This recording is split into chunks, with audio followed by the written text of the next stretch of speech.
Hello, welcome back to Rejuvenated Women, Impeccable Health for High-Performing Women. I'm your host, Dr. Alex Swenson-Ridley, and today I wanted to talk about something I was thinking of over this past weekend. We here in Fairbanks, Alaska have our state fair is going on, and this is like the event of the summer for us up here. So, there's rides and there's food and there's vendors and there's face painting and there's all kinds of stuff. My son's in heaven.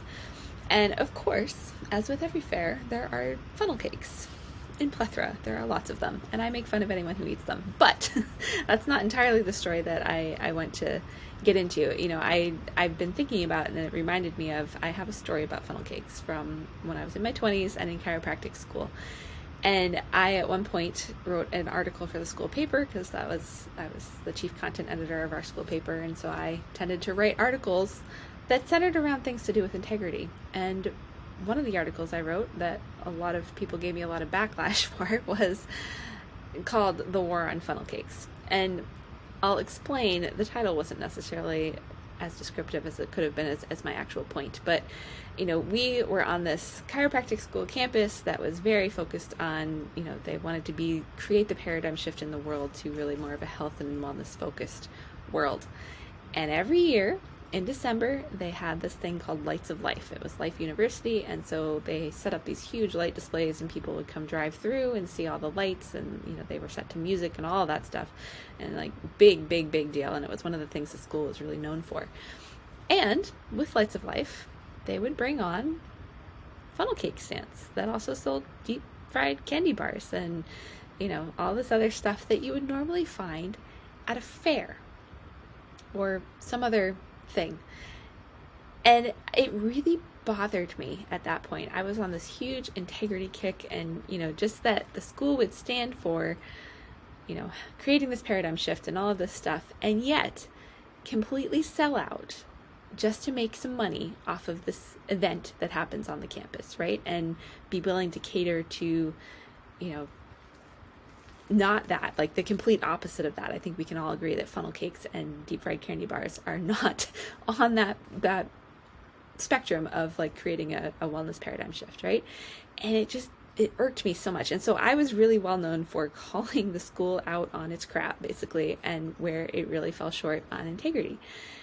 And not, in selling out, essentially, because they were selling out. We also had vending machines on campus, and, people got really pissed off about that. It wasn't just me this time, but it was, because there's a lot of money to be made in a soda machine. And all of us were like, we don't want this here, because we are, we're all here because we believe in this wellness paradigm shift that you're trying to create.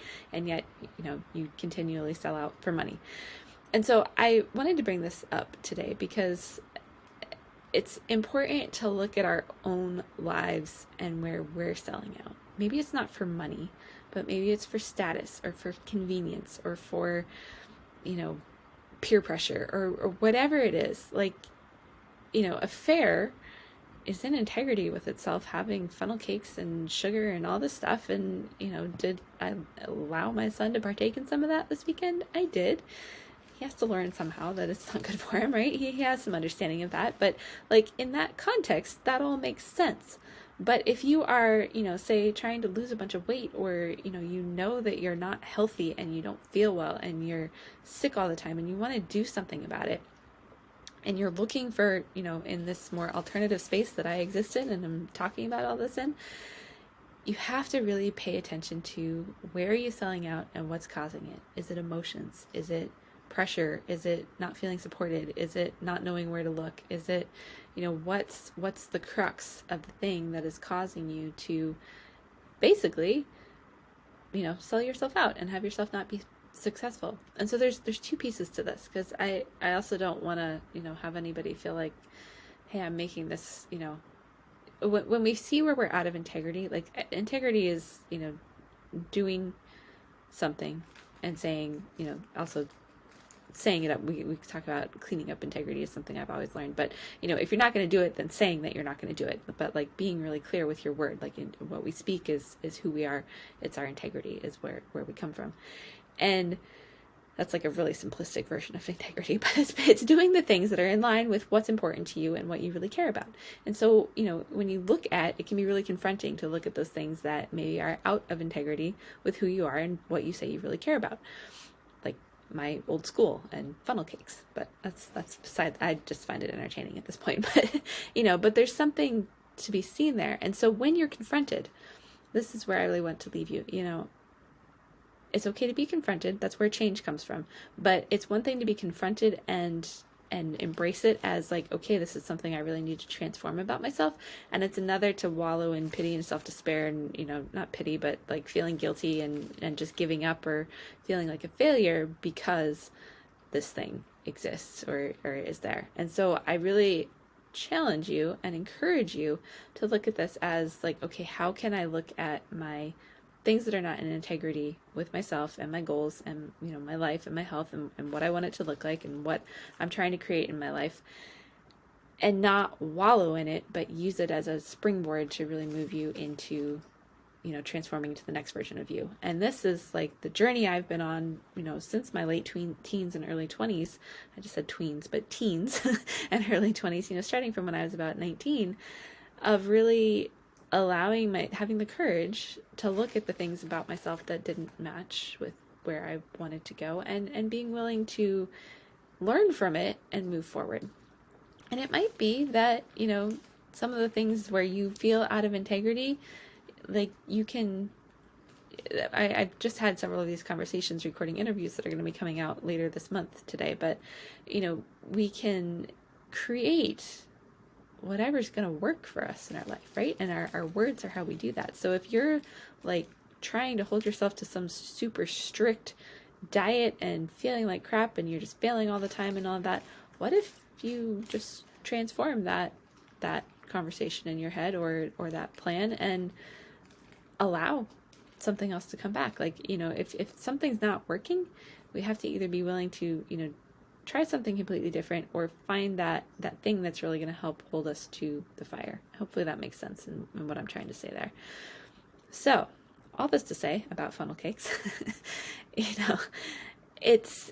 have to look at the context of where we are, the environment that we're in, and what we really want to create inside of that. I'm not going to go into a state fair and try to convince everybody to boycott the funnel cake stand. No. I am going to go into a university that preaches health and wellness and creating a worldwide paradigm shift and call them out on that crap. That makes sense. And so, you want to be really clear on where you're calling yourself out, I guess is what I'm trying to say with this, and the context of your environment. Like if you're on a trip to Mexico and want to, it's all you can eat buffet, I partake of that stuff. Like that's great, and that's an experience that I want to have of just like always having food and there's fresh stuff and all of that.